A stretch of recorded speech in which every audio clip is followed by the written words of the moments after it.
Muy buenas tardes, estimados amigos, oyentes permanentes de este programa que se ha dado en llamar Panorama Regional. Esta tarde, desde aquí, desde Cadena AM 1470, con ustedes, el conductor habitual del programa, Raúl Radakov. Los saludo, espero hayan pasado una linda semana, que el frío no los haya tratado mal y que no hayan llorado mucho con la eliminación de Argentina en la Copa América. Bueno, creo que a los que les gusta el fútbol, si encima de ser hincha de River tuvieron que vivir lo de la Copa América, las dos cosas han sido demasiado. Pero bueno, la vida continúa, no todo es fútbol. Creo que existen algunos otros deportes. Me tengo que fijar, pero creo que hay alguno que puede ser interesante, además del fútbol. Bueno, hoy estamos 21 de julio de 2011. Ustedes saben que siempre comenzamos con algún recuerdo de efemérides. Y el 21 de julio es un día que en el año 1946, en el mismo día, sucedieron tres cosas bastante duras. El 21 de julio de 1946, un grupo de miembros de la asociación llamada Irgun, era un grupo de acción directa israelí en los tiempos de la ocupación británica. Bueno, un día 21 de julio por el año 46, volaron el Hotel Rey David, el ala sur, matando más de 90 británicos y demás personas de otras nacionalidades, incluyendo judíos y árabes. Fue un atentado terrible, fue el más duro de todos los atentados perpetrados por esta organización.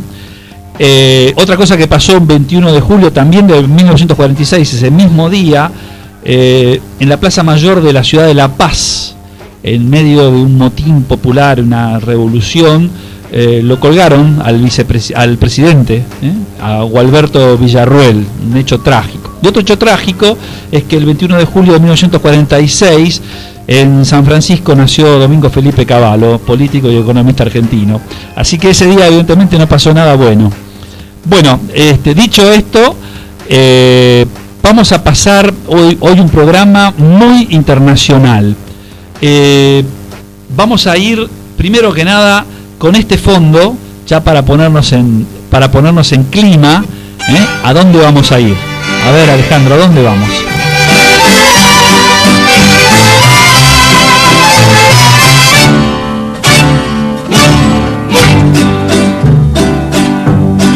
Voz de la guitarra mía, al despertar la mañana,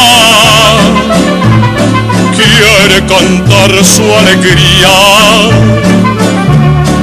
a mi tierra mexicana. Bueno, con esta hermosa voz de Jorge Negrete como fondo, cantando México querido, vamos a escuchar un reportaje que hemos realizado con una autoridad en temas de economía y de comercio internacional de la Ciudad de México DF, y con ustedes entonces la nota. Estamos en esta tarde en compañía del doctor Ramón Scott, mexicano él. ¿Cómo estás? Buenas tardes. Muy buenas tardes, Raúl. Un saludo a ti y a tu audiencia. Bueno, vamos a hacer una pequeña presentación tuya, Ramón. Leer todo tu currículum nos llevaría a la mitad del programa, pero vamos a hacer una breve síntesis haciendo puntos en los aspectos más significativos. Tú eres profesor de la Facultad de Economía y Negocios y de la Universidad de Anáhuac, México Norte, consejero de Genera, programa de liderazgo empresarial, consejero de Angel Ventures de México, presidente del Comité de Comercio Exterior de la Cámara Nacional de Consultoría, eres consultor de comercio exterior, eres experto en temas relacionados con ese asunto del comercio exterior y también en temas de marketing, y además de todas las cosas eres fundador de CONICE, que realmente ha tenido aquí en la Argentina una gran repercusión cuando se realizó hace un año atrás, un poquito más. Así que, Ramón, gracias por dedicarnos tu tiempo. Hombre, muchas gracias a ti, Raúl, y sobre todo un saludo a todo el pueblo de Argentina, que en México les queremos mucho. Bueno, preguntas que tengo para hacerte. ¿Cómo está la situación de la economía mexicana hoy? obviamente hay una recuperación lenta de la economía norteamericana, en donde hubo una crisis bastante fuerte el año pasado y antepasado, empezando en el 2008, mediados de 2008 y impactando en México en el 2009-2010. Esto ha afectado al comercio de México, pero ahorita parece ser que precisamente hay una pequeña recuperación. ¿Cuáles son los grandes retos? Los grandes retos son en el comercio exterior, un poco las regulaciones, hay muchas regulaciones excesivas. Ajá. Y esto es bastante complicado porque el gobierno de México actualmente quiere hacer o tratar de emular las regulaciones que existen en Canadá y en Estados Unidos, siendo que son economías y situaciones muy diferentes a la mexicana. Entonces ahí hay un tema bastante complicado. Claro, ahí yo tenía una pregunta para hacerte que me la estás empezando a responder, que era, viendo las circunstancias de esta crisis, la pertenencia al NAFTA, en este momento, ¿es un valor o un disvalor para la economía mexicana? No, mira, económicamente ha sido un valor, ¿no? Cuando hemos tenido crisis, en México nos hemos apalancado por parte del Tratado de Libre Comercio, sobre todo las exportaciones mexicanas. En este caso la crisis fue en Norteamérica, en Estados Unidos. Esto quiere decir que dejaron de gastar y obviamente al dejar de gastar dejan de comprar productos mexicanos, chinos y de todo el mundo. Entonces sí, disminuyeron nuestras exportaciones, pero hubo otros renglones o otras áreas de la economía norteamericana que sí fueron bastante, o que estuvieron en crecimiento, ¿no? Por ejemplo, la de software, la de juegos, por ejemplo, la de entretenimiento. Y en algunos casos hay algunas empresas mexicanas relacionadas a ese. Pero, por ejemplo, el tema de la automotriz, el año pasado cayó casi el 37%, para que te des una idea, porque hay mucha ligue con Norteamérica. Claro, entiendo. Y ¿Cómo pronosticas, porque a la crisis de Estados Unidos se le agrega ahora una crisis en Europa también, con varios problemas para el sostenimiento del euro, con países que amagan salir del euro o entrar en una situación de default? Todo eso obviamente perjudica al comercio internacional en cualquier ámbito, a cualquier país del mundo. Pero ¿cómo ves tú, desde tu posición en México, que toda esta situación tendrá influencia en el próximo par de años? Mira, definitivamente, obviamente hay una preocupación porque son riesgos y focos que se están prendiendo a nivel mundial. A mí realmente me preocupa mucho la situación de Europa, precisamente de Grecia. Yo la verdad no veo cómo van a poder resolver el problema, es muy grave y sería para un análisis más amplio. Pero bueno, lo que afecta a México es que tenemos que trabajar en el sistema financiero mexicano.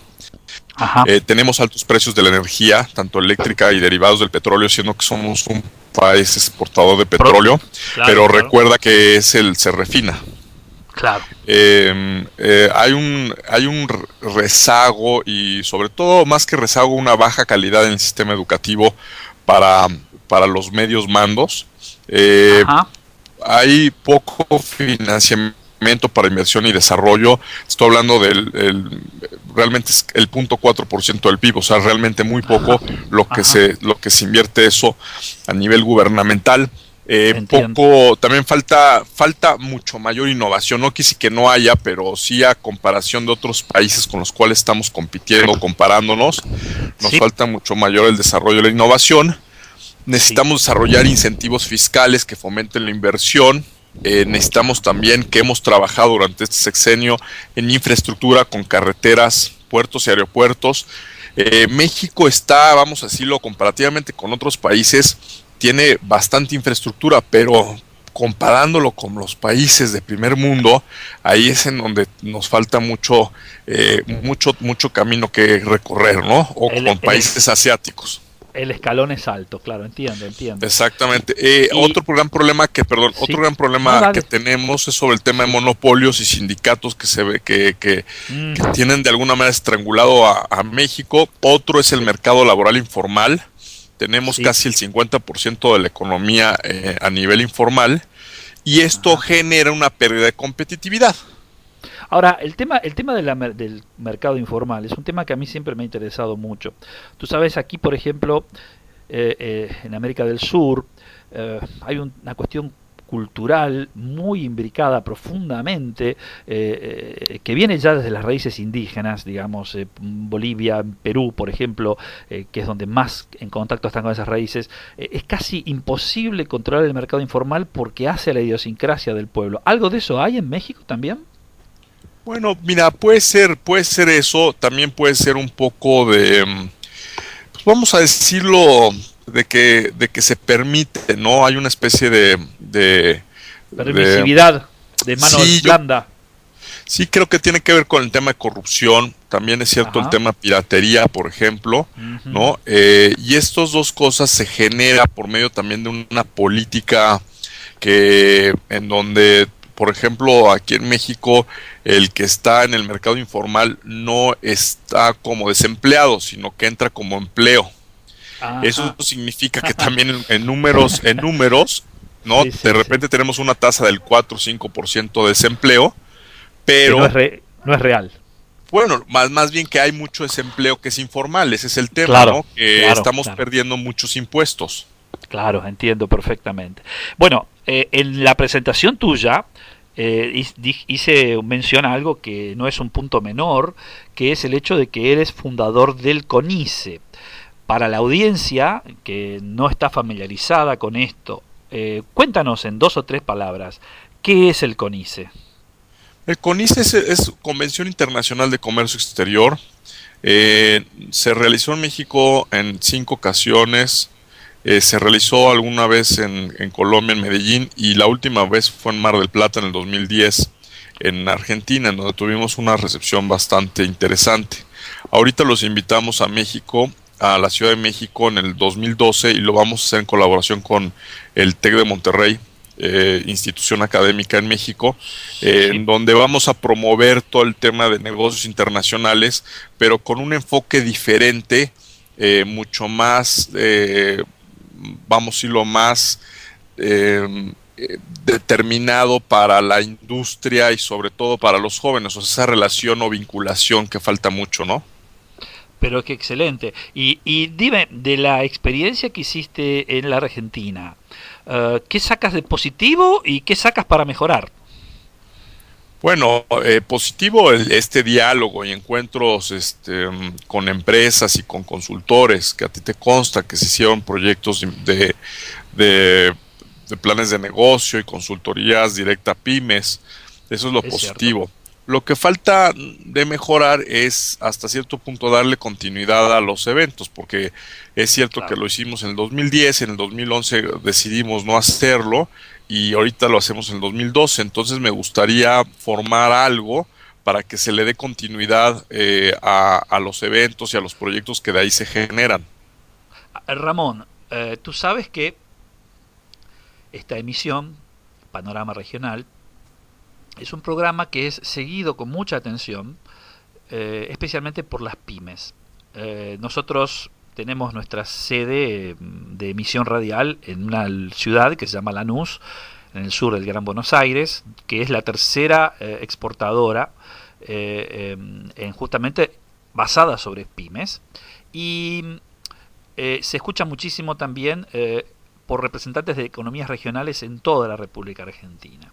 A esa gente, que son, como te repito, básicamente pymes, pequeñas y medianas empresas, ¿qué les dirías para incentivarlos a acercarse al CONICE en 2012 en México? Bueno, primero rápidamente que se acerquen ahora sí que a los gremios y autoridades, porque también luego hay incentivos para hacer este tipo de viajes. Segundo, que tengan claro qué es lo que buscan, o sea, a qué vienen, ¿no? Si es que llegan a venir a México. Yo creo que parte de la misión de cada empresa o cada pequeña y mediana empresa tendría que ser generar una diferenciación en producto, en gestión, en servicios que sean estos innovadores. Obviamente Ajá. que bajen costos, que mejoren el servicio, que busquen nuevas oportunidades, que satisfagan las necesidades del consumidor, y todo esto lo que te ayuda el CONICE es a que tú veas o que entiendas cuáles son las señales del exterior y sobre todo empezar a tener contacto con otras empresas. Cuando hablamos de comercio exterior pensamos que nada más es exportar, pero también tiene que ver con el tema de tener una relación internacional, una alianza, por ejemplo. Tal vez eso no te va a costar y eso te va a ayudar mucho. Y bueno, pues principalmente eso, ¿no? Que sepan perfectamente a qué van a venir y cumplan con sus objetivos. Oh, excelente, excelente. Bueno, desde ya te quiero agradecer esta participación. Espero que la podamos repetir periódicamente. Hay muchos aspectos de la relación bilateral entre nuestro extremo norte de Latinoamérica, o sea, México, y las economías del Cono Sur. Mucho para explorar, mucho para hablar, mucho para hacer, y tú estás altamente capacitado para hacerlo, así que queremos mantener esta invitación y tratar de mantener este contacto en un modo fluido. ¿Estás de acuerdo, Ramón? Con mucho gusto. Hay varios temas que podemos platicar, por ejemplo lo que está haciendo México en el tema de hacer mejores negocios, con lo que es el reporte del Doing Business. Hay otro tema importante, es por qué México está perdiendo competitividad, la relación entre innovación y precisamente competitividad, y esto cómo afecta a la inversión extranjera, y bueno, y si quieres temas inclusive candentes como la seguridad y demás que podemos después platicar. Y cuenta con mi apoyo y con el apoyo de muchos colegas. Bueno, mi querido amigo, te mando un cordial abrazo y un profundo agradecimiento en nombre mío, en nombre del programa Panorama Regional y en nombre del Foro Asia, Europa Oriental, Países Árabes y Latinoamérica, que es el patrocinante de esta emisión. Hombre, gracias. Rápidamente en www.conice.com.ar. Ahí está la información del congreso pasado, y a partir del 24 de agosto va a estar información de este próximo congreso, que es en marzo del 2012, que lo esperamos en México. Gracias. Pero cómo no, y lo vamos a levantar también en nuestra página web. Un abrazo grande y chau, hasta pronto. Chao, gracias. Bye.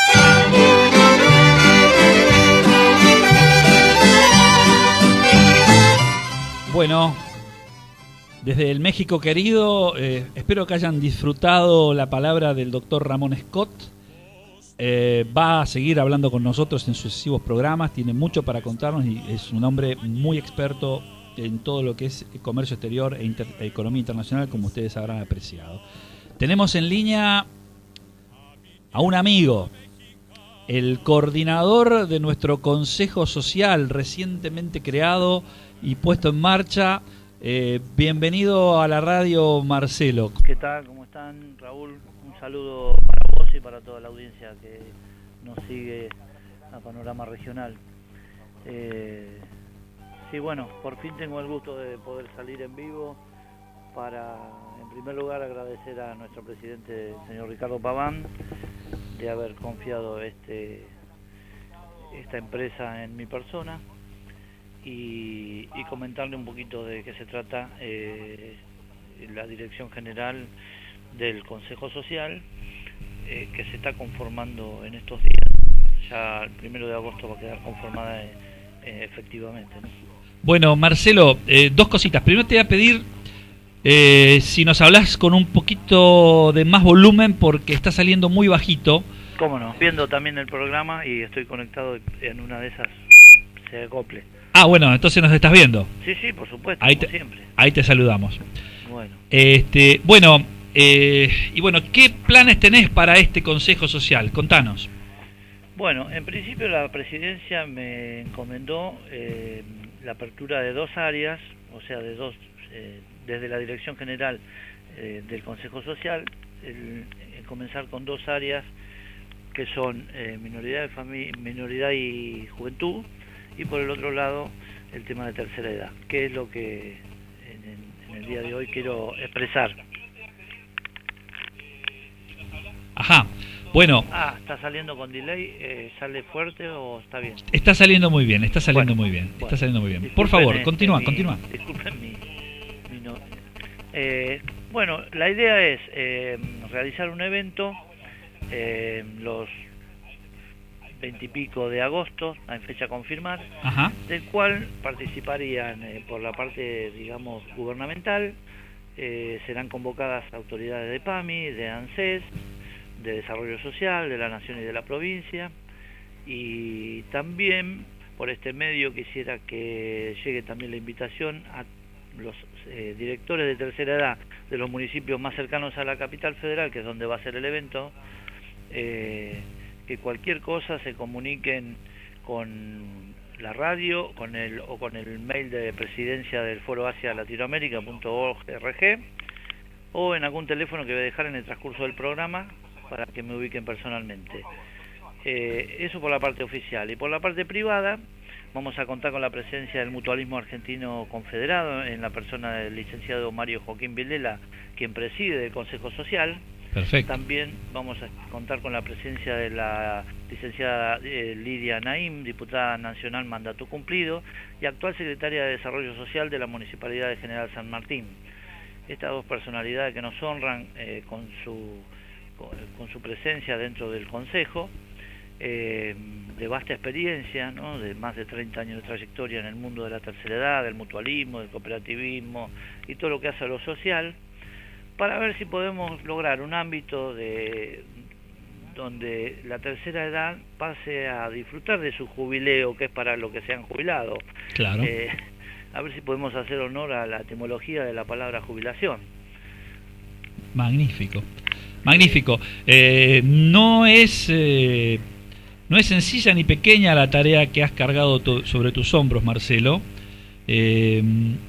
Pero desde ya que sabemos que solamente tiene un solo posible resultado, que es el éxito, porque con energía, con amor, con ganas, y además esto es justamente es la pata que le faltaba a este emprendimiento que estamos llevando adelante desde el foro, que cubrimos el aspecto político, cubrimos el aspecto económico, las economías regionales, pero nos estaba faltando justamente esto que es tan importante, que es la pata social, que es el apoyo para que todo esto este andamiaje tenga un sentido completo y concreto, de que eso se hace para el beneficio de la gente.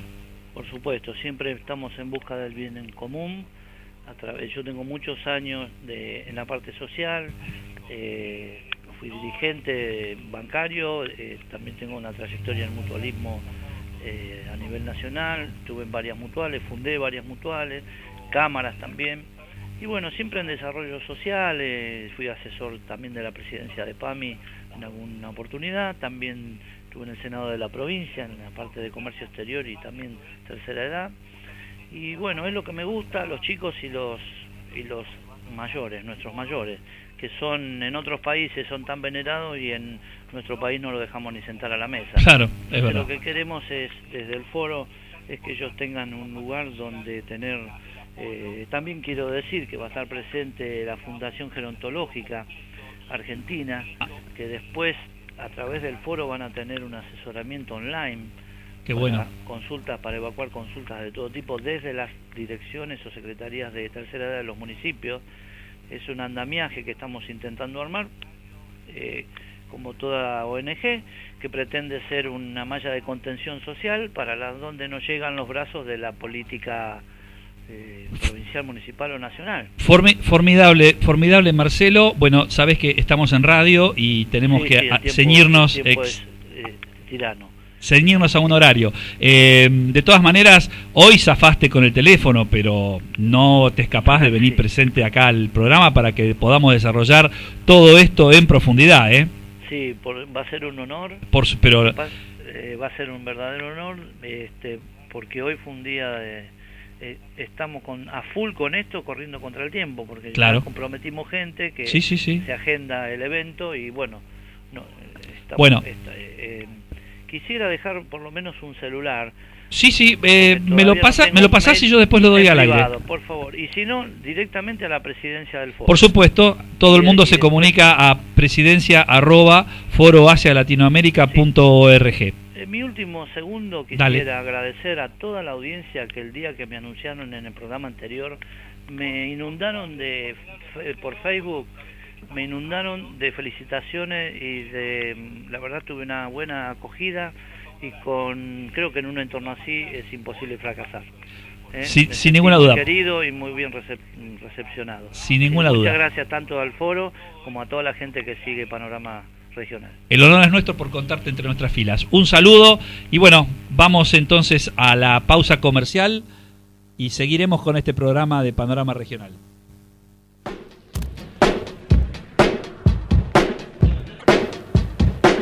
Bueno, como habíamos prometido, voy a anunciar los teléfonos para que aquellos que estén interesados en involucrarse en las actividades del Consejo Social, aquellos que estén interesados especialmente en esta primera etapa que es relacionado con la tercera edad, se puedan comunicar con nuestro coordinador, con el señor Marcelo González. Le voy a dar dos teléfonos. Un teléfono de línea, que es el 011, por si llaman del interior, 4849-0261. Lo repito, 4849-0261, anteponiendo 011 si llaman del interior del país. Y el celular es como todos los celulares con un 15, y luego 6377 5752. 6377 5752. Estos teléfonos igualmente los vamos a mantener a la vista en nuestro sitio de Facebook, Amigos de Panorama Regional, y en los próximos días tal vez lo pongamos en la página web www.foroasialatinoamerica.org. Obviamente, por el momento tenemos el correo habitual, que es presidencia@foroasialatinoamerica.org, y en la brevedad vamos a estar designando para las tareas de Marcelo un correo electrónico especial, pero mientras tanto, en forma provisoria, seguimos con el de presidencia. Todo tipo de consulta, todo tipo de inquietud, siempre pueden volcarlo a través de ese correo electrónico, y si no, entrar a nuestro sitio en Facebook, Amigos de Panorama Regional, y dejar su inquietud planteada. No hay ningún problema al respecto. Saben ustedes que todos los programas que nosotros realizamos son grabados y llevados luego en una versión editada por YouTube, y los pueden encontrar en nuestra página web del foro. Ustedes, cuando entran a la página del foro, tienen siempre como presentación unos videos institucionales con noticias, con algunos reportajes. Bueno, debajo de esos videos hay un botoncito que dice actualidad. Pinchando en ese botón de actualidad aparecen todos los programas que hemos hecho de Panorama Regional hasta la semana pasada. Allí pueden consultar, ver, volver a escuchar algo que les interesó, y siempre, por supuesto, estamos a su disposición para responder a cualquier inquietud. Bien, dicho esto que acabo de mencionar, y agradecerle una vez más a Marcelo González por su intervención, nos vamos a ir a otro punto del mundo. Entonces, vamos a hacerlo en forma musical.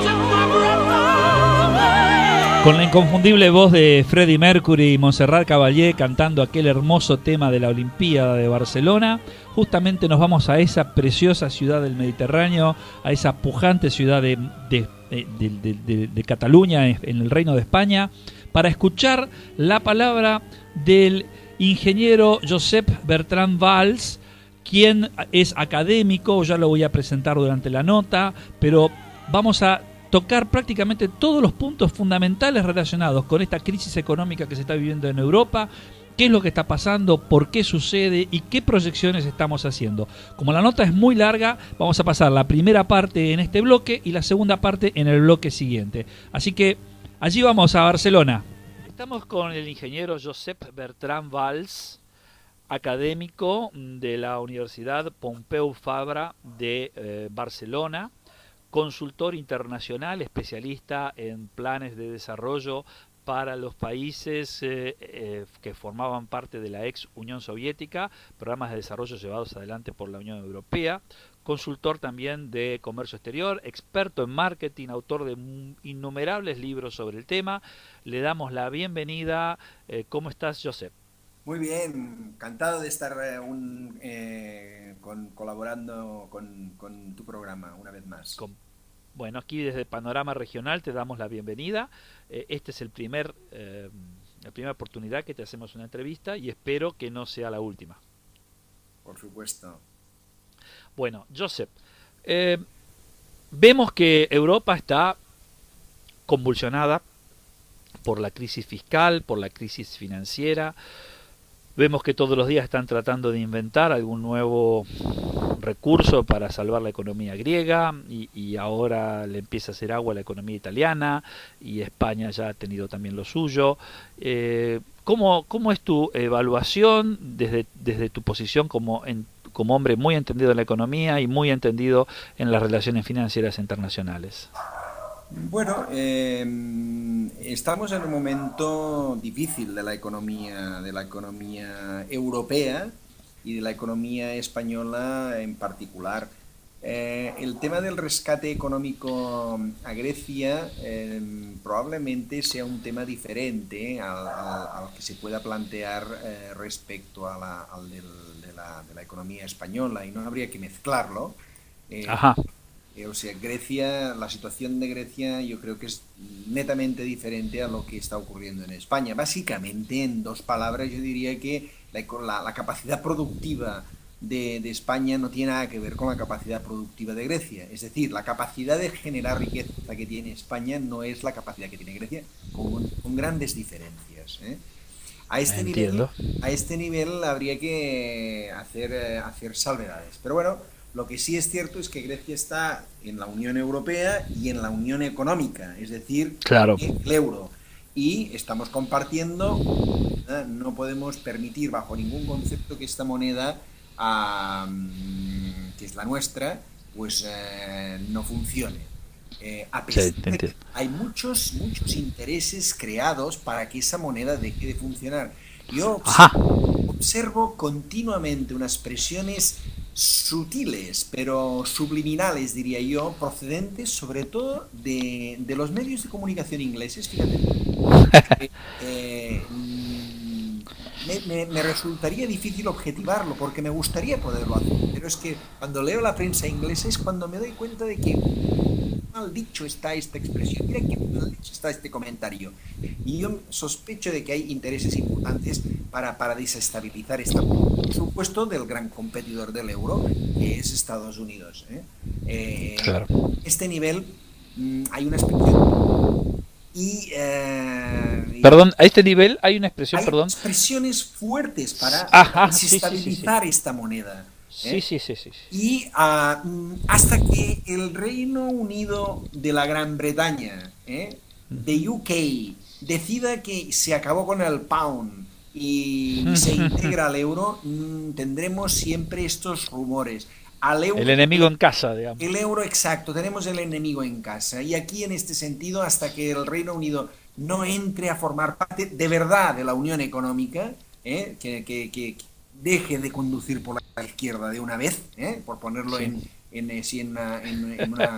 un buen ejemplo comprensible, digamos, es decir, se una de verdad a lo que es la Unión Europea, vamos a tener siempre sospechas sobre el euro y demás. Y ahora, además, Europa está pasando en un momento malo. Precisamente hoy, escuchaba unos comentarios de Helmut Kohl, que fue un gran primer ministro alemán, y lo fue grande para España porque era un hombre realmente un europeo convencido, como lo fue Felipe González. Querían construir Europa. Hoy dirigió la reunificación alemana. Dirigió la reunificación alemana y diría que dirigió la unificación europea también, en este sentido. Y ahora estamos en un momento difícil. Tenemos gobiernos conservadores en la mayoría de los países europeos, cada cual defiende sus intereses, y esto es más reino de taifas que nunca. Es decir, Europa es menos Europa que nunca. Angela Merkel, es una clara defensora de Alemania y una difícil defensora, o una poco defensora de esta Europa, como lo fue Helmut Kohl. Y esto no lo digo yo, lo dice el ex canciller alemán, que en su momento tuvo un peso y sigue teniendo, diría yo, un peso intelectual estratégico. Bien, hasta que esto no avance realmente como una máquina engrasada junta, pues seguiremos teniendo esos rumores, esos problemas y demás. Bien, esta sería a modo de introducción, Claro. la situación actual de Europa, diría yo. Claro, entiendo. Pero ahí evidentemente haces matices muy fuertes entre el problema que tiene España con el problema que tiene Grecia. Sí, Evidentemente son de orígenes totalmente distintos. sí, fíjate que la gran diferencia está en lo que te decía al principio. España es un país que tiene industrias en todo tipo de sectores y en todo tipo de productos, servicios y demás. Es decir, es una economía, tendrá industrias con unos enormes problemas de capacidad productiva, de gestión de recursos humanos, de gestión financiera, etcétera. Pero existe toda esta maquinaria, digamos, un tanto poco modernizada, quizá, pero Ujú, ujú, existe. Es ujú. decir, es cuestión de ir afinando un poco más esta guitarra, pero existe la guitarra y tiene cuerdas, para Claro, entendernos. Es cuestión ya claro. de tensar bien las cuerdas y ponerlas a vibrar, ¿no? Sí. Grecia no es así, Grecia no tiene cuerdas, es que es una Ni guitarra sin cuerdas, hay que hacer claro. las cuerdas. Por lo tanto, cuando se cede a nivel económico, se envían esos enormes recursos económicos para afinar la guitarra griega, ahí estamos viendo que se están derrochando, incluso podríamos utilizar esta palabra, quizá un poco fuerte, pero se derrochan esos recursos, porque probablemente habría que invertir en eso, en crear más industria, en crear más servicios, en mejorar la capacidad productiva, que haya más motor de riqueza. Y ahí es la enorme y fundamental diferencia entre Grecia y España. Y ahora se está hablando de Italia. Bien, lo mismo que Ujú. estoy diciendo de España, España Vale, e Italia serían comparables como motores económicos. La diferencia claro, es que nosotros en España somos un motor diésel comparado con un motor de 6 cilindros que es Italia. Y eso claro. es así, es un motor mucho más potente que el nuestro. Es decir, ellos ya tienen la guitarra, también hay que afilarla, pero poner Italia, España en el mismo paquete que Grecia, eso hay intereses perversos para hacer este tipo de juego económico. Entiendo. ¿Y qué opinas bueno, del vecino peninsular de ustedes, de Portugal? ¿Cómo estaría la situación de Portugal? Bueno, Portugal es un pequeño país, es un país con una capacidad industrial interesante, pero fíjate tú que es un pequeño país a todos los niveles, ¿eh? Es decir, Ujú. ¿cómo te diría yo? Sin que se me ofendiera ningún portugués, pero Portugal sería una provincia española grande e importante, ¿eh? Ujú, Ese ujú, ujú. sería el Sí, juego, sí, sí. ¿eh? Como la relación que puede tener Argentina y el Uruguay, digamos, una cosa así. Exacto. Y de hecho, el primer cliente de España, cuando se habla del primer cliente extranjero, es Portugal, es el gran Claro, cliente español. Las relaciones claro. bilaterales entre nuestros dos países son muy grandes y muy importantes, ¿eh? Tanto a nivel de Sí. productos como de inversiones y incluso de idiosincrasia, etcétera. Y cada vez van a más. Es decir, es un pequeño país con por lo tanto, es también diferente a Grecia. Tiene su capacidad productiva desarrollada, pero la tiene pequeña porque es un pequeño país, ¿eh? Claro, En claro, este sentido, es la diferencia entiendo. que hay con él. Y bueno, por supuesto que este reportaje está hecho para conocer tu opinión, no la mía, pero tengo que decirte algo porque me gustaría que me lo refutes o que me lo confirmes. Pero lo que yo estoy viendo que sucede en Grecia es que están pidiéndole al pueblo de Grecia un enorme sacrificio de comer menos, de educarse menos, de curarse menos, para que los bancos hagan entre ellos un ajuste de números financieros, pero que ese dinero de ninguna manera va a pisar Grecia jamás. Estoy totalmente de acuerdo contigo. Fíjate, lo que ha ocurrido es que Grecia entra en el juego, digamos, del euro. En ese momento es una gran fiesta. Grecia compra productos. ¿A quién se los compra? Se los compra a Alemania, a Francia fundamentalmente. ¿Quién financia esto? Los bancos alemanes y franceses, que están contentos con que las empresas, las personas, las instituciones compren esos productos y los financian. Pueden devolver estos dineros.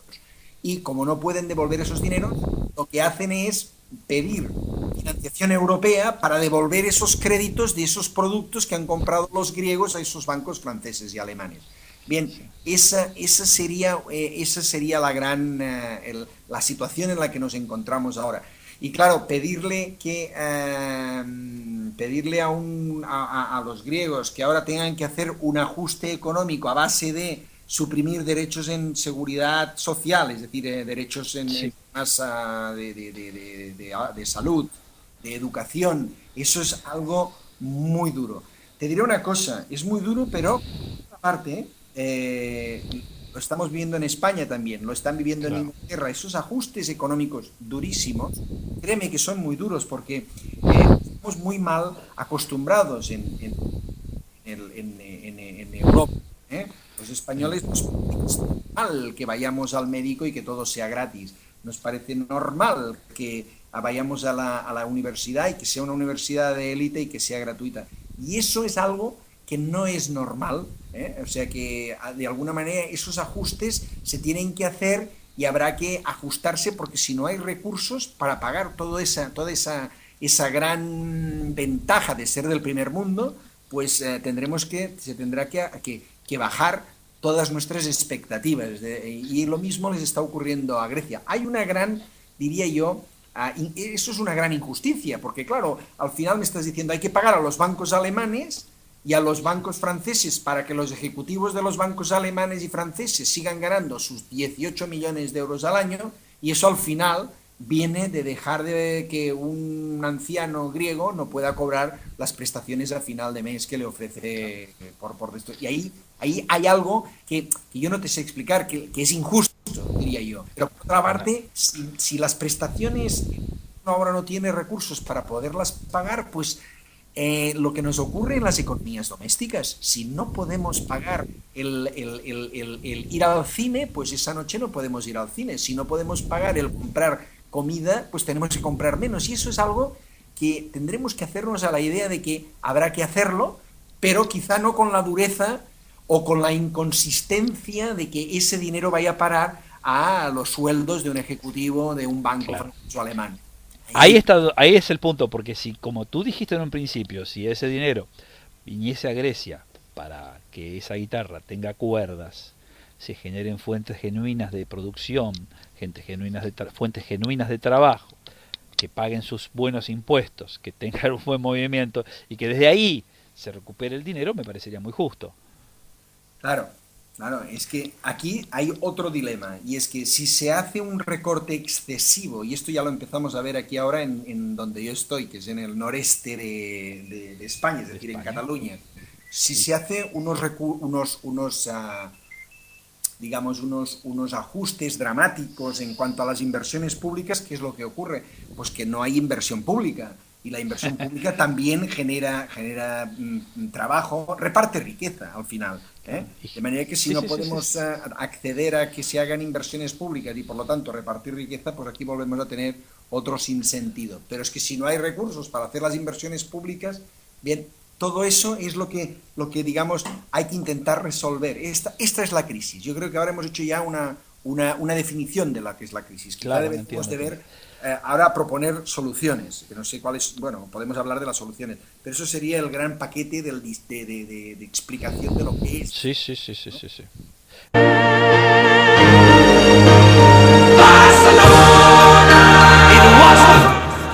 Bueno, esto fue la primera parte del reportaje a Josep Bertrand. Creo que no tiene desperdicios y ha bajado algunos conceptos que realmente nos van a dejar pensando. Y aparte, no se olviden una cosa: Josep Bertrand no es precisamente un trotskista, no se vayan a creer. Josep Bertrand no es un hombre de extrema izquierda, ni mucho menos. Es un hombre que en la Argentina perfectamente, qué sé yo, lo podríamos poner no sé, en la vieja UCD, es un hombre que cree en la libertad económica, es un capitalista convencido, y sin embargo ustedes escuchan lo que está hablando sobre el comportamiento de los mercados financieros y sobre la forma en que están moviéndose contra el euro, contra España, quiénes son los que están detrás de todo esto. Es algo tremendo. Quiero decirles algo muy importante. Ustedes saben que hace una semana abrimos el grupo de amigos de Panorama Regional. Bueno, hemos superado los 1000 amigos. Es un crecimiento explosivo. Le damos las gracias a todos los que se han adherido a la página. Los invitamos a adherirse también a aquellos que nos están escuchando y todavía no están, porque es un método idóneo para intercambiar información y para mantenernos al día con este trabajo que estamos haciendo tan a fondo. Bueno, vamos a la pausa y detrás de esa pausa volvemos con la segunda parte del reportaje al ingeniero Josep Bertrand de Barcelona.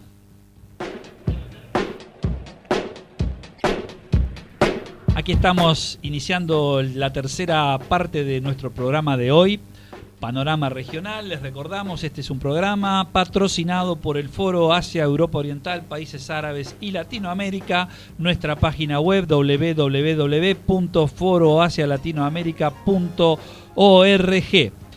Antes de pasar a la segunda parte de este interesante reportaje que le estamos haciendo a Josep Bertrand, quiero comentarle a la audiencia que en el día de hoy, en la ciudad boliviana de Santa Cruz de la Sierra, se está realizando el 18º Foro de Ministros de Cultura de América Latina y el Caribe. La intención, obviamente, es hacer un intercambio sobre las políticas culturales en la región.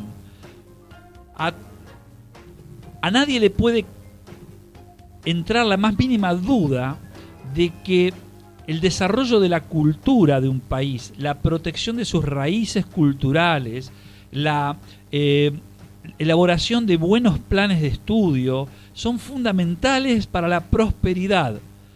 Los países educados no son países pobres. No existe en el mundo. Si ustedes se fijan en el mundo la estadística de los países educados, se van a dar cuenta que coincide con la estadística de los países que mejor estándar de vida tienen. Y yo no me estoy refiriendo a las grandes potencias de Europa Occidental, no me estoy refiriendo a Alemania, no me estoy refiriendo a Francia. Fíjense una cosa, fíjense lo que es Singapur, fíjense lo que es Corea del Sur, países que hasta Corea del Sur, que en los años 50 fue devastada totalmente por una guerra terrible donde no quedó nada en pie. Sin embargo, hoy es uno de los países que más cantidad de patentes registra y donde tiene un estándar de vida que ya lo envidiamos los argentinos, siendo que es apenas un poquito más que nuestra provincia de Tucumán y está lleno de gente. La educación, el fomento, y el otro lado es también cuidar la identidad. ¿Y cómo cuidamos la identidad? Cuidando nuestra cultura, cuidando lo que es nuestro, cuidando lo que hemos creado. Como dijera aquel famoso poeta Fray Luis Bernardes, lo que el árbol tiene de florido vive de lo que lleva sepultado. Y lo que llevamos sepultado son nuestras raíces, y esas raíces tenemos que cuidarlas, quererlas y dejar que lleven esa savia nueva para que florezcan nuestros corazones. Y para ser un país con futuro hay que entender también que tenemos un pasado y saberlo entender y saberlo difundir y sacar lo mejor de todo esto. Entonces, este encuentro es muy importante. Y ahora entonces, otra vez escuchando a Montserrat Caballé y a Freddie Mercury en aquella hermosa performance, vamos a volver a oír la segunda parte de este reportaje que le hicimos al ingeniero Josep Bertrand. No se lo pierdan porque vamos a estar hablando de lo que sucede en Rusia y en los países que formaron junto con Rusia la antigua Unión Soviética.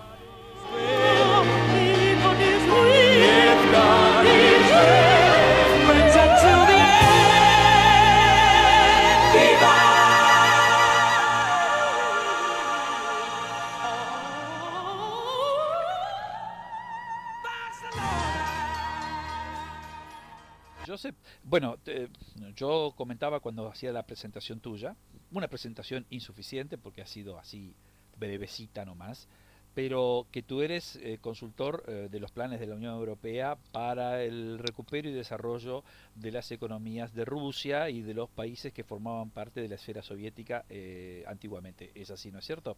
Sí, sí, sí. Bueno, y cómo ves esas... Ahora, la pregunta mía va a esto, porque obviamente eres un conocedor de esas economías, eres un conocedor de esas sociedades. ¿Cómo ves el futuro de esas economías en comparación con el futuro de las economías de la Unión Europea? Hombre, la pregunta que me haces es una pregunta grande. Ya no está bien que hablemos de... está bien que hablemos, pero si lo queremos hacer con precisión, ya no podemos hablar de la ex Unión Soviética, sino que hay que hablar qué está ocurriendo, cuál es la situación actual de Uzbekistán, por ejemplo. Bueno, pues, y aquí te contaría, por ejemplo, que ha hecho una evolución Uzbekistán enorme en cuanto al desarrollo de sus capacidades turísticas, por ejemplo. Cosa que no ha hecho Bielorrusia, pero que tampoco ha hecho Kazajstán, pero tampoco le hace falta, porque como que tiene unos recursos económicos derivados de sus explotaciones de petróleo y gas tan importantes, pues se ha quedado ahí, pero ha evolucionado muchísimo. Luego, el nivel de evolución económica, bueno, podríamos hacer un análisis, y luego habría que hacer un análisis de la evolución política. Hay países que están anclados en su pasado soviético, por ejemplo, Kirguistán, ¿no? Que ha hecho un cierto avance, tiene ahora una presidenta que, bueno, algo es algo, pero siguen ahí con los rumores de que si el gobierno cae, que si sale, que si no sale, cosa que no ocurre pues con la estabilidad política, pues no sé, en Rusia, por ejemplo, donde indiscutiblemente hay un avance a nivel político, a nivel social, a nivel incluso democrático, con enormes salvedades, ¿eh? No podemos entrar al de esto. Por eso te quiero decir que hablar de la ex Unión Soviética ahora ya es, por ponerle un título, pero ya hay que ir empezando a hacer, yo observo que hay que ya hablar con precisión y con matices, ¿no? Porque no es lo mismo ya un empresario, trabajo mucho con empresarios de Ucrania, por ejemplo, y de Azerbaiyán, ¿no? Y rusos, de Rusia, de la Federación Rusa. Y hay grandes diferencias, en los niveles de formación, en el dominio de idiomas, en su capacidad de viajar. Esto vas observando que cada año que pasa esa evolución, por razones de gestiones de política interna, de mejores gestiones de sus recursos, mejores gestión de sus instituciones, observas que el producto, digamos, que son sus ejecutivos, pues es que son realmente diferentes cada vez. Hay ejecutivos que son mejores que otros, digamos, de un cierto país mejor que de otro. Esta sería un poco una respuesta a tu pregunta, diría yo. Y digamos, ¿crees, por ejemplo, que la presencia de la Federación Rusa como factor económico tiene una influencia positiva sobre la economía europea? Sí, sin duda alguna. A ver, yo siempre...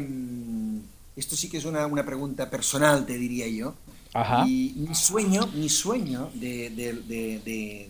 I had a dream, ¿te acuerdas de aquella? Sí. I had a dream. Bueno, pues mi dream de Europa sería que Turquía estuviera por fin dentro de la Unión Europea, con total libertad de capitales, utilizando nuestra moneda, etcétera. Ese sería un sueño.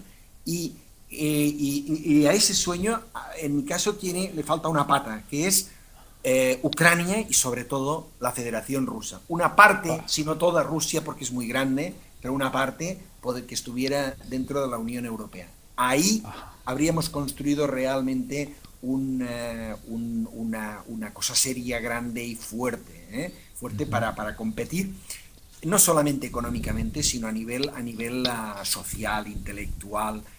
La riqueza que aportarían estas incorporaciones, en fin, yo creo que harían que fuera una cuestión indiscutible lo que sería esa Europa de fuerza, ya te digo, claro, social, económica, política. Obviamente incorporaría un fuerte componente asiático. Sí, ya no tan europeo. Bien, pero sería, además, tendrían que incorporarse, pero como lo está haciendo Europa, ¿no? Con esa cosa tan nueva que hace Europa al incorporar países ahora, nueva en cuanto a la historia de la humanidad. Y es que la gente llama a la puerta porque quiere ser conquistada, digamos. A ver, oiga, y nosotros no hacemos más que explicarles, pero oiga, si somos un desastre, ¿no ve que tenemos aquí el euro que no quieren, los ingleses no quieren estar, no ve que están los noruegos que no quieren venir, no ve los suizos que están en el corazón y tampoco quieren, si somos un desastre?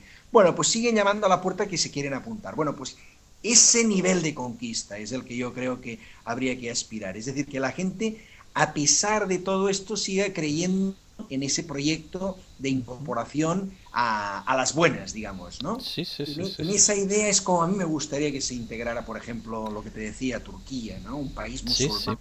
Sí. Y estamos llegando tarde, por cierto, a nivel de Turquía, porque Turquía cada vez está llamando a la puerta, le estamos diciendo que no, desde hace ya muchos años, exigiéndole cosas que a mí me parecen razonables, pero como les estamos diciendo que no, han dejado ya de llamar a la puerta y ahora ya están mirando hacia el otro lado de su persona, que es el lado musulmán. Están mirando hacia Irán, hacia Irak, hacia el otro lado, hacia Asia. Hacia Asia, lógicamente. Asia. Y estamos, en Europa hemos perdido una oportunidad histórica por falta de miras de los políticos europeos que en su momento tuvieron que decidir si entraba o no Turquía a la Unión Europea, ¿no? Y bueno, como para terminar este pantallazo tan interesante que nos has hecho, ¿qué ves de la América Latina y especialmente de América del Sur? Hombre, ahora ya no como europeo, sino que como español, aquí hay una deuda histórica. Yo creo, fíjate tú lo que te digo, una deuda histórica pendiente. España todavía tiene pendiente una deuda histórica con América Latina, pero sobre todo lo que hay todo un tema de idiosincrasia que deberíamos de aprovechar. Yo ahora tengo a mi hijo haciendo unas prácticas de trabajo en El Salvador. Y el hombre, que es joven y tal, me decía, ¿sabes, papá? Fíjate tú, estoy aquí en medio, en el norte de El Salvador, con una gente tal que me mira, que hacen una cara de indios. Digo, hombre, es que son mayas, chaval. Y me hablan en español. Bueno, esa riqueza... él se refería que cuando viajamos a Indonesia, pues también tienen caras distintas, digamos. Distintas, y en cambio no se puede comunicar con la fuerza que lo puede hacer en El Salvador. Bien, pues esa fuerza de comunicación, ese que nos la da el idioma, de poder entrar, digamos, al más interior del alma, digamos, por utilizar una expresión así, eso solamente se nos da en Latinoamérica, claro, en Centroamérica y en Sudamérica. De manera que eso hay que seguirlo explotando, hay que seguirlo, no explotando, la palabra no me gusta, hay que seguirlo aprovechando, hay que seguirlo profundizando. Profundizando. Esos matices son los que nos pueden dar un futuro importante en nuestras relaciones. Hace tiempo que lo estamos haciendo. Yo diría, tengo la sensación, fíjate, Raúl, de que esta visión, cada vez veo más que Argentina, por ejemplo, está más presente cada vez más y más en la vida cotidiana de España, pero mucho. Me refiero a que vemos programas de televisión, yo tengo un dentista argentino, el pianista que tal, o sea, estamos penetrando de verdad, intercambiando cada vez más. Tengo la sensación de que esto es relativamente nuevo. Yo creo que los españoles habíamos entrado muy con fuerza, digamos, en Latinoamérica, y ahora estamos en un proceso donde la cosa se está equilibrando. Es decir, estáis viniendo, por decirlo en este lenguaje tan poco preciso. Pero digamos que ahora realmente los flujos son bidireccionales, ¿no? Bueno, hay una avalancha por ejemplo, de profesionales españoles viniendo a buscar trabajo en Argentina en este momento. Claro, esto evidentemente, ¿no? Ahora también es un tema derivado de la crisis actual en España, que no te he hablado mucho de eso, pero sí que te puedo decir de que estamos viendo un momento difícil, En España el nivel de desempleo es muy grande y sobre todo lo que hay es el nivel de desencanto, O sea, hay mucha gente decepcionada. Eso yo diría que es lo más grave, porque cuando alguien está pasando un mal momento, pero se da cuenta de que es un mal momento, pues siempre ve la luz al final del túnel y espera llegar al final para abrir la luz, digamos. Bien, yo creo que es un momento tan difícil que hay mucha gente que no ve la luz al final del túnel, por lo tanto se desespera, ¿eh? Y esa es la esencia de esta crisis tremenda que vivimos en España, ¿no? Y aquí pues surge esto, todos aquellos profesionales o gente joven que termina la universidad y que quiere experimentar a ver qué es salirse de ese gris que se ha apoderado de nuestras vidas ahora en España, ¿no? En Europa, entiendo, me parece que también, pero en España, desde luego, hay un gris económico que es bastante, que es muy duro, vaya. Bueno, esperemos que de una manera u otra vayamos encontrando la luz al final del túnel. Indudablemente yo coincido contigo y además creo que lo hemos hablado en alguna oportunidad anterior. Yo creo que lo mejor que le puede pasar a España es una profunda y completa integración con el espacio de la Hispanoamérica. Creo que el mejor futuro que puede tener España es una integración bien a fondo con Hispanoamérica, obviamente sin desatender sus compromisos como parte de la Unión Europea, pero sí abriendo un ámbito de trabajo mucho más estrecho, porque justamente tú lo has dicho, la coincidencia cultural e idiomática es tan grande, tan profunda, que realmente es una lástima dejarlas pasar, dejarlas salir, no usarla. Josep, realmente ha sido una charla enriquecedora, que no va a ser la última, que vamos a continuar porque hemos hecho mucho diagnóstico hoy y hemos hecho hemos establecido pocas posibilidades de soluciones a futuro, pero esto lo vamos a dejar para nuevos encuentros y hablar de la proyección. Para terminar, tenemos que decir que tú no estás de brazos cruzados en España, tú estás intensamente trabajando en procesos de educación, de capacitación, ¿es así? Sí, yo ahora básicamente a nivel internacional digamos, trabajo fundamental está en proyectos de cooperación internacional, de cooperación al desarrollo. Es decir, lo que hago es traer ejecutivos de países en vías de desarrollo, fundamentalmente de Rusia, Kazajstán, Uzbekistán, Letonia, Lituania, Egipto. Vienen a Europa, están a Barcelona, a España, durante 2-3 semanas, y aquí lo que hacemos es una capacitación en empresas. Visitan empresas y ven otras formas de gestión en empresas parecidas a las que estos ejecutivos tienen en sus países, con el objetivo de mostrarles nuevas formas de gestión económica. Implícitamente les enseñamos nuevas formas de vivir la vida también, o intercambiamos otras visiones de ver la vida. Por ejemplo, mezclamos hombres con mujeres y vienen de países musulmanes, y eso lo llevamos a rajatabla. La gente que les atiende aquí pues es también mezclada. Procuramos que haya mucha transparencia a nivel del manejo de los recursos económicos, normalmente procedentes de la Unión Europea, y lo hacemos, yo diría que con una transparencia muy grande, porque forma parte del proceso de enseñar que es importante que haya transparencia en el manejo de los recursos, para formarles en esta línea de trabajo que en países en vías de desarrollo es tan deficiente, digamos, ¿no? O sea que incluso en eso. Bueno, eso es lo que yo hago, básicamente. Bueno, sabes que en nuestra audiencia, que a través de la web se extiende mucho más allá del alcance de nuestra radio, de hecho que hay gente que nos escucha en lugares tan distantes como la China, Canadá, Estados Unidos, mismo en España, en varios lugares, en todo el territorio de la América del Sur.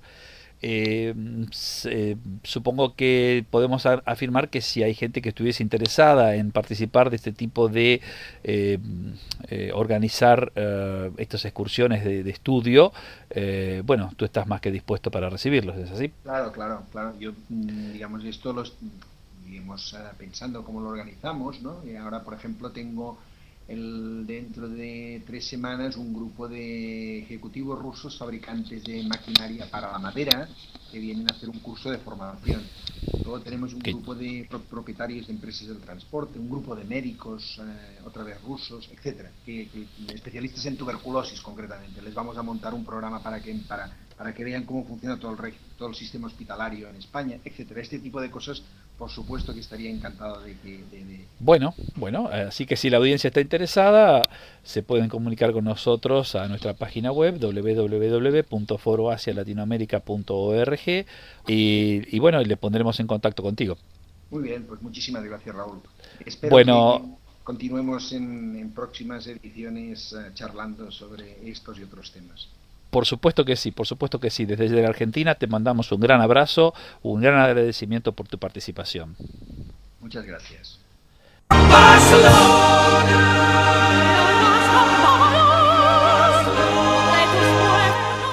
Bueno, esto ha sido nuestra entrevista con el ingeniero Josep Bertrand y creo que deja mucho margen para el comentario. Este hombre ha tenido una vasta experiencia en todos los países que formaron antiguamente parte del bloque soviético, así que bueno, tenemos acá a alguien que sabe mucho también del tema. ¿Cómo estás, Ricardo? Buenas tardes a toda la audiencia. Bueno, evidentemente en este caso no quería expresarme como presidente del Foro Asia, Europa Oriental, Países Árabes y Latinoamérica, sino que quería expresarme como presidente de la Cámara rusa, ucraniana y bielorrusa para América del Sur, sobre la base de lo que ha dicho este hombre recién. Me quedé pensando y reflexionando del porqué de algunos de sus dichos, y bueno, me gustaría completar alguna cosita chiquitita, simplemente para que la audiencia tenga una perspectiva mayor del por qué ocurrieron las cosas que ocurrieron en Rusia o en la URSS y por qué se desarrolló lo que se está desarrollando en este momento. Si vos me permitís, me gustaría hacer un comentario puntual. Pero, adelante, hombre. Mira, todo parte, y siempre hay que hacer un poquito de historia.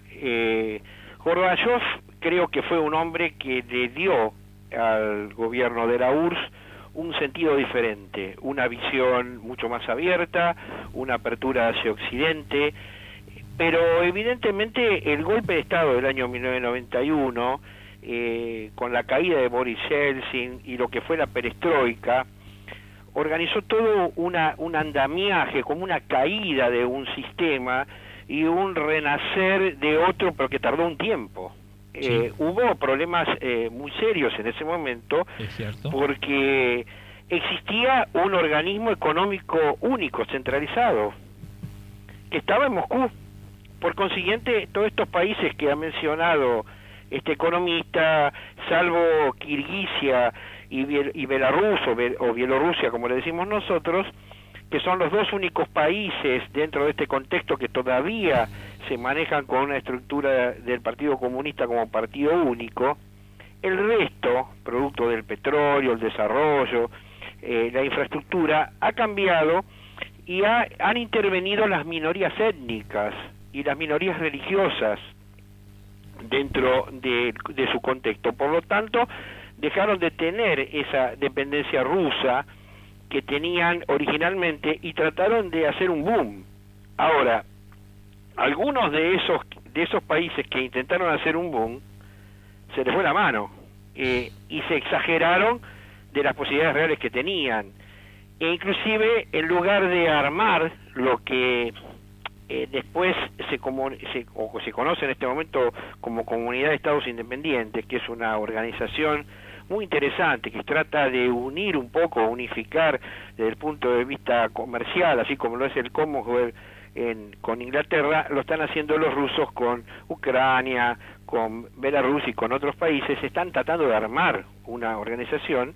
Bueno, hubo estados como Georgia que interpretaron las cosas de otra manera y terminaron en un enfrentamiento de gran escala con Rusia, que es una de las locuras más grandes que pueden tener, porque enfrentarse a un poder militar de la característica de la Federación es casi suicida.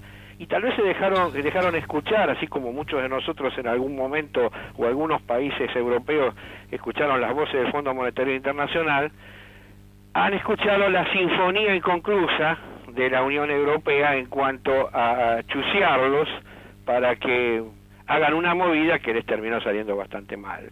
Entonces, yo lo que quería explicar en forma concreta es que la teoría del arrastre, que era lo que hablaba Yeltsin, o la teoría de los estados fallidos, le llamaba en su momento, que eran los consejos que daban, él hablaba de los extranjeros, decía que las antiguas repúblicas soviéticas iban a ser incapaces de salir adelante por su cuenta y que se arrastrarían.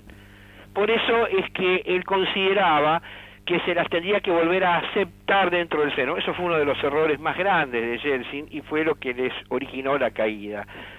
Posiblemente lo más importante que puede desarrollarse en este momento es que la Federación Rusa sigue siendo el líder de la región, desde el punto de vista de que es el país de mayor extensión de población de la Tierra, que tiene, como vos bien lo decías, esa parte asiática y europea, tiene una connotación europea, pero tiene reservas de tal magnitud en Asia que jamás podría ser parte de la Comunidad Económica Europea, porque es bioceánica, trioceánica, es un país clave que no puede formar parte de una organización que está en caída.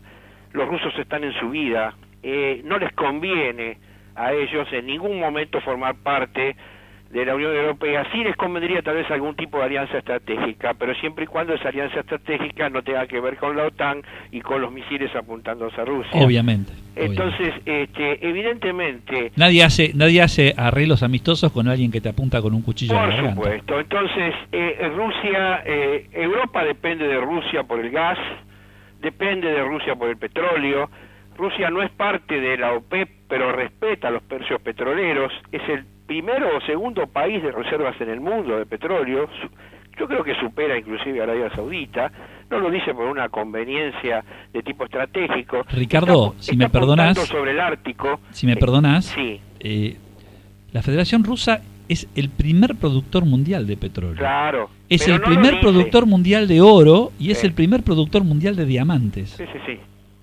Y no solamente eso, sino... Tres cositas que valen un poco. Mira, yo tengo un amigo ruso que tiene una empresa allá, que son los que inclusive son miembros de nuestra Cámara, sí, que es la única empresa del mundo que ha hecho un avión que le llaman el Russian UFO, o sea, los platos voladores existen, pero existen en Rusia, están hechos hace más de 10 años.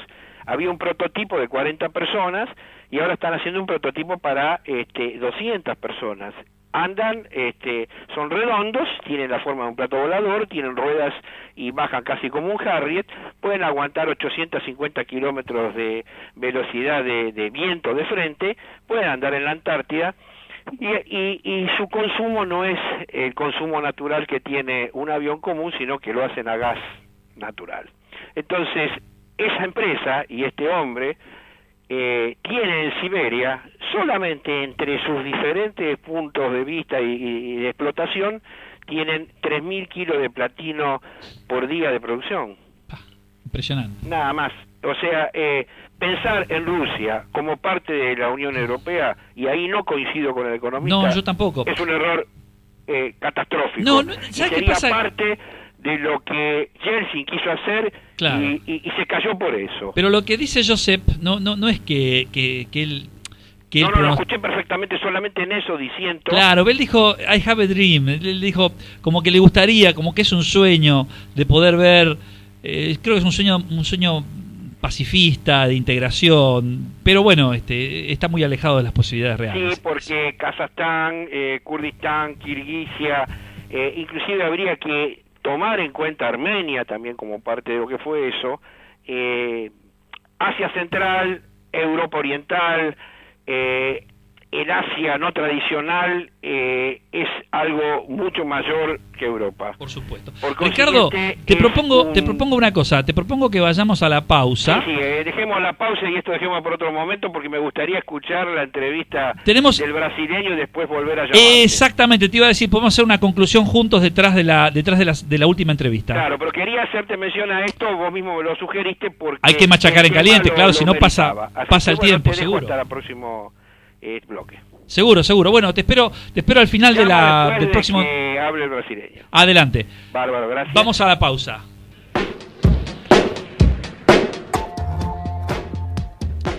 Bueno, aquí estamos en el último bloque de nuestro programa de Panorama Regional de hoy. Le teníamos prometido para ustedes una nota desde Brasil. Pero esto que hemos pasado de España y ha generado mucho interés, muchos rebotes. Entonces vamos a hacer un pequeño cambio en nuestro último bloque. La nota sobre Brasil la vamos a dejar para el próximo programa. Y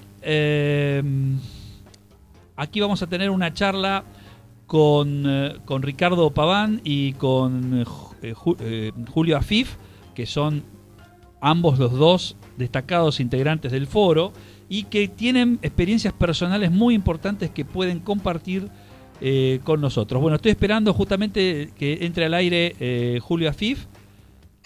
Está en el teléfono. Mientras que lo esperamos, vamos a poner una pieza musical. Hacemos un minuto hasta que entra al aire.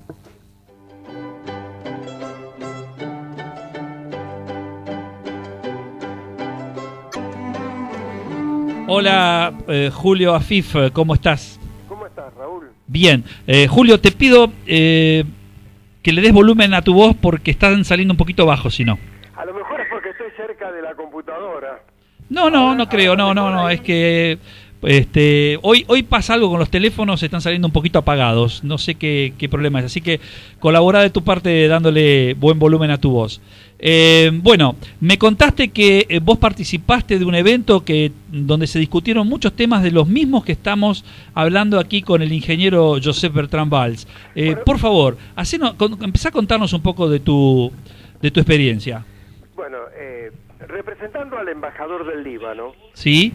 Yo asistí ¿sí? a las jornadas monetarias y bancarias 2011 que realizó el Banco Central de la República Argentina en el Gran Salón del Four Seasons Hotel. Ajá. A la cual asistieron más de 20 importantes conferencistas de todas partes del mundo. Y evidentemente es como que hay un consenso ahora general en muchos economistas, fundamentalmente en general son de orientación algo más hacia la economía real que a la economía neoclásica. Claro. Están un poco medio callados los neoclásicos ahora porque evidentemente las cuentas no le dieron como ellos pensaban. Discúlpame, Julio, también lo tenemos a Ricardo en línea. Hola, Ricardo. Sí, ¿cómo te va? Yo le estaba pidiendo recién al operador que nos separe un poco los teléfonos porque lo tengo justo al lado del teléfono también a Julio, ¿no? Bueno, ¿se escuchan entre Julio y vos? Yo lo escucho perfecto. Ah, perfecto. Bueno, entonces establecemos un diálogo. Está hablando Julio justamente de su experiencia en estas jornadas bancarias, hablando de la economía real. Por favor, Julio, continúa. Bueno, te digo, el acto fue de una magnitud muy interesante, ¿no? Desde ya que abrió el acto la presidenta del Banco Central, Mercedes Marco del Pon, lo cerró el evento, fueron 2 días, 2 jornadas completas, más de 20 oradores, y también al cierre fue la presidenta de la Nación. Ajá. Es decir, estaba toda la carne puesta en la parrilla. Sin dudas. Evidentemente, la orientación también tiene algo que ver con la orientación que se le quiere dar a la política económica del gobierno. Claro. Por ahí a lo mejor particularmente me hubiera gustado escuchar la otra campana, pero evidentemente es como que no sé si no habrán querido venir o no los habrán invitado. Pero evidentemente la fuerza de las economistas que durante casi 40 años no han podido hablar, se evidenció en toda su magnitud en este evento. Por ejemplo, yo te puedo comentar, Steve King, de la Universidad University of Western Sydney de Australia, sí, decía él: los economistas que saben de estos temas no sabían que la crisis iba a suceder. Y él llega al convencimiento de que la economía no es una ciencia, dice, es una religión, porque para muchos es igual a la astronomía antes de Galileo, dice. De golpe se encontraron, oh sorpresa, había crisis, existía la crisis, y entonces él dice, cuando hablamos de racionalidad, ellos entienden a lo racional como profético. Increíble. El neoliberalismo, dicen, es una teoría en quiebra. Los clásicos no veían la realidad del mercado. La historia y el tiempo están ausentes en la teoría neoclásica. Esta es una pequeña introducción para todo lo que vino después. Fue el primer orador, ¿no? Uh-huh. Y se tocaron distintos temas. En muchos casos se analiza desde el año 1980 en adelante, otros casos tomaron la crisis en el 2008 para adelante, otros hablaron de lo que está sucediendo en la Europa actual, por supuesto que también se habló de la Argentina. Me llamó la atención, perdóname que estoy un poco agitado, pero estuve con gripe y entonces me cuesta respirar. Oh, pobre. Me llamó la atención la opinión de Jomo Kwame Sundaram, del Departamento de Asuntos Económicos y Sociales de las Naciones Unidas, de origen indonesio, y dijo: la Argentina podría liderar el escenario de recuperación, hablando de la crisis, sí, por la mayor experiencia adquirida en la crisis del 2001. Y dice, el grupo G20, el G20 se ha transformado en un grupo muy importante, porque abordan problemas que no son solo asuntos financieros. En definitiva, en general, todo lo que los economistas planteaban ahí era como que había que volver al esquema de Keynes. Thomas Paley, de la New American Foundation de Estados Unidos, lo dice con todas las palabras: hay que volver al esquema de Keynes, porque dice que la teoría neoclásica quieren hacernos creer cómo es la economía, no cómo realmente es. Entonces quedó muy marcado ahí que el mundo debe marchar un poquito más aceleradamente hacia una economía de tipo real, no tanto monetaria y financiera, derivar un poco las capitalizaciones que se producen no tanto al sector financiero, sino darle el espacio que le corresponde al sector productivo. En fin, un poco lo encontramos todos los días en los discursos, sin dudas, que están muy en actualidad, ¿no es cierto? Pero seguro, pero además yo comentaba a la audiencia en la oportunidad del paso del segundo al tercer bloque, sí, de que el ingeniero Josep Bertrand, sí, es insospechable de ser izquierdista o socialista, sí, o algo por el estilo. Sí, sí, sí. Sin embargo, él ahora te está diciendo, mirá, fíjate, por ejemplo, te dice que hay una conspiración entre Inglaterra y Estados Unidos, sí, para debilitar al euro lo más posible, y que Inglaterra es el enemigo en casa para Europa, y que hasta que Inglaterra no abandone su libra y se pase al sistema económico europeo, va a estar permanentemente saboteando todo intento. Eso es su posición, su punto de vista como economista español, ¿no es cierto? Por otro lado, te está diciendo que no le parece justo que grandes ejecutivos financieros se estén llevando salarios de 18 millones de euros, sí, mientras que a los griegos se les pide que no cobren la jubilación.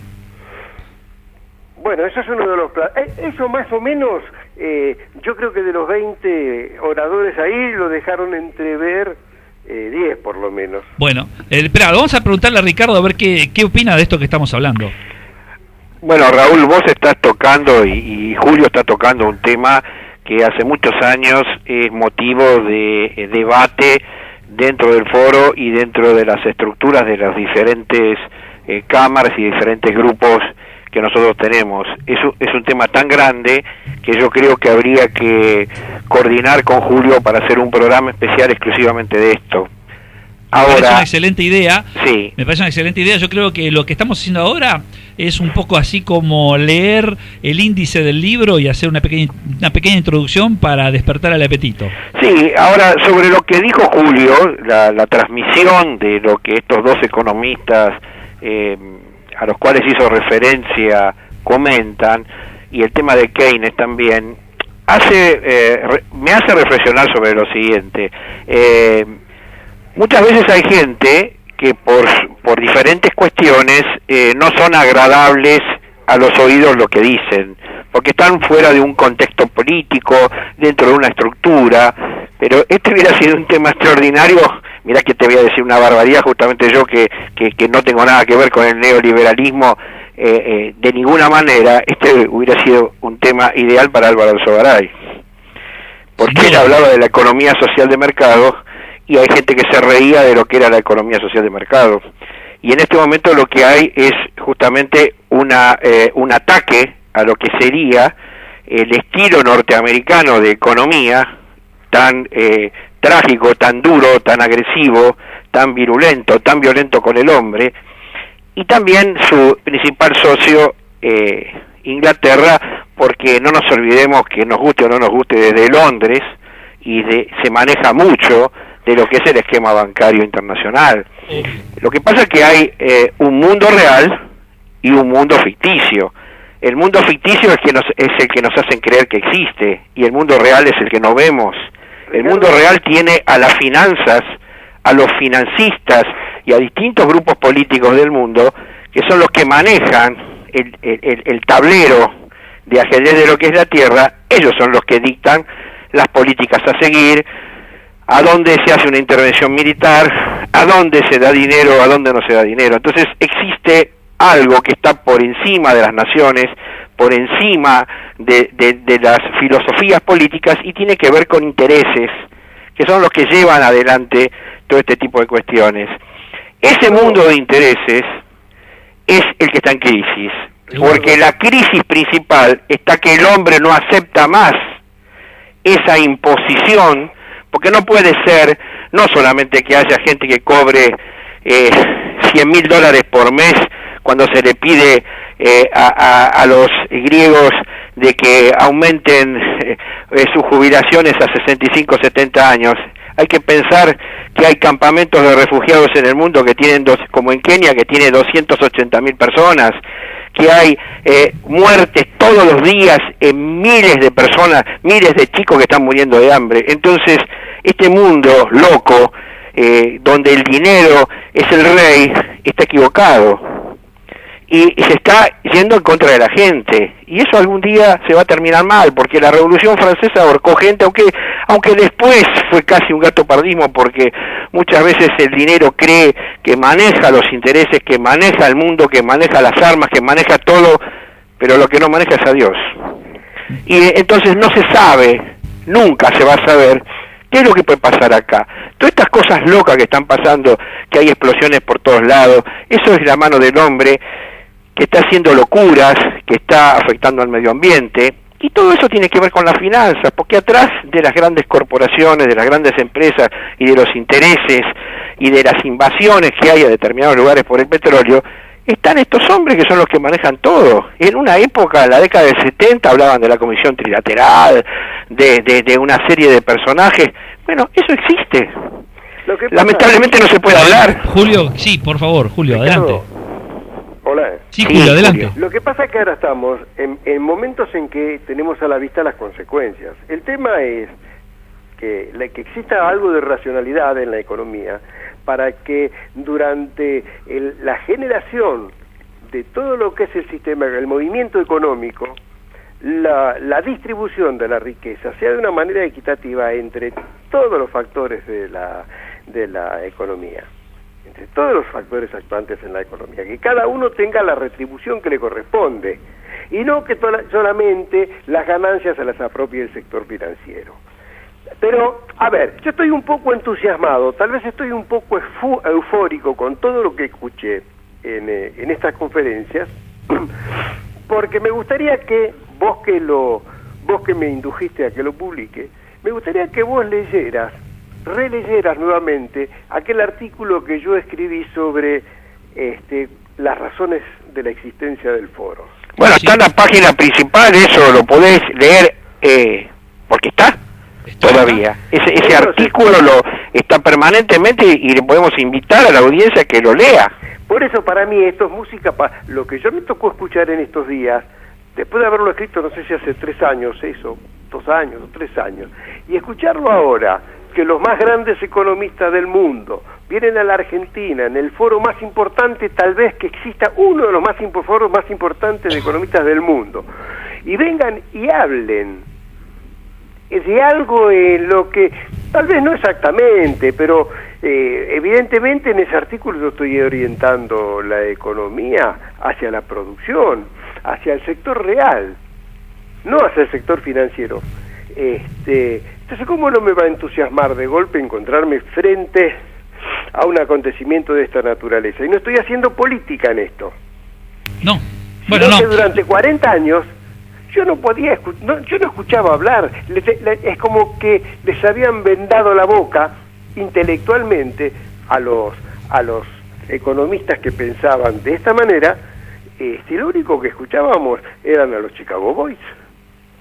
Bueno, lo que pasa es que desde Washington se ha dictado parte del esquema político y económico de América Latina, y cada país que ha intentado sacar la cabeza a flote se la voltearon a balazos. Entonces había mucha gente que era preferible negociar con ellos que enfrentarlos. Todavía hay mucha gente que sigue pensando lo mismo. Más allá de la política, yo estoy hablando, pero no había ningún economista que levantara la voz, que intelectualmente pudiera decir, no, miren, la línea es esta. Los hubo, Julio, los hubo, pero los medios de difusión que estaban en manos de otra gente que representaba esos intereses los bloqueaban. Nosotros hemos conocido muchos compañeros en la década del 70 que hoy están muertos, por hablar así, que han desaparecido. Lo que pasa es que han cambiado los tiempos y por suerte en este momento se puede decir algunas cosas, se escuchan diferentes campanas. Lo que pasa es que es político todo esto, por más que digas que es económico, es un tema político y de política internacional que los financistas están empujando, porque en el fondo atrás de ellos están las armas, están los países poderosos, está el veto de las Naciones Unidas y está lo ridículo de las Naciones Unidas, que cuando quieren hacer algo lo vetan y se terminó el tema. Entonces, Ricardo, Julio, ambos los dos, es evidente que tenemos un temazo acá para tratar. Como dijiste bien en su momento, esto da para mucho más. Entonces yo propongo que, bueno, en las reuniones de producción que hacemos durante la semana nos pongamos de acuerdo a ver en qué oportunidad podemos, si la semana que viene o la otra, sentarnos y desarrollar este tema. Ya estamos sobre el filo del final del programa. Bueno, me gustaría darle un dato a la audiencia, ¿no? Adelante. Un dato. Si entran a la página del Banco Central de la República Argentina, buscan en eventos, va a estar esto, el evento de las jornadas monetarias y bancarias. Exacto. Que se realizaron el 30 de junio y el 1 de julio. Ahí van a encontrar todos los discursos que se dijeron, todos. Es un mamotreto si lo van a imprimir. Lo que pasa que la mayoría están en inglés. Bueno, claro. Pero bueno, el que sabe del inglés y le interesan estos temas... Nos tenemos que ir, Julio. Bueno. Nos van a echar. Dale. Antes de que nos echen del aire, mejor decimos chau nosotros. Julio, gracias por tu intervención, ha sido muy productiva y bueno, ya te digo, vamos a hacer un programa especialmente dedicado a esto, vamos a trabajar sobre estos discursos, vamos a ver qué podemos traducir al español y vamos a compartir con la gente. Y es más, en el próximo programa, a pesar de que está publicado en la página web, yo voy a hacer una lectura detallada y cuidadosa de ese artículo que has escrito, porque realmente no tiene desperdicios.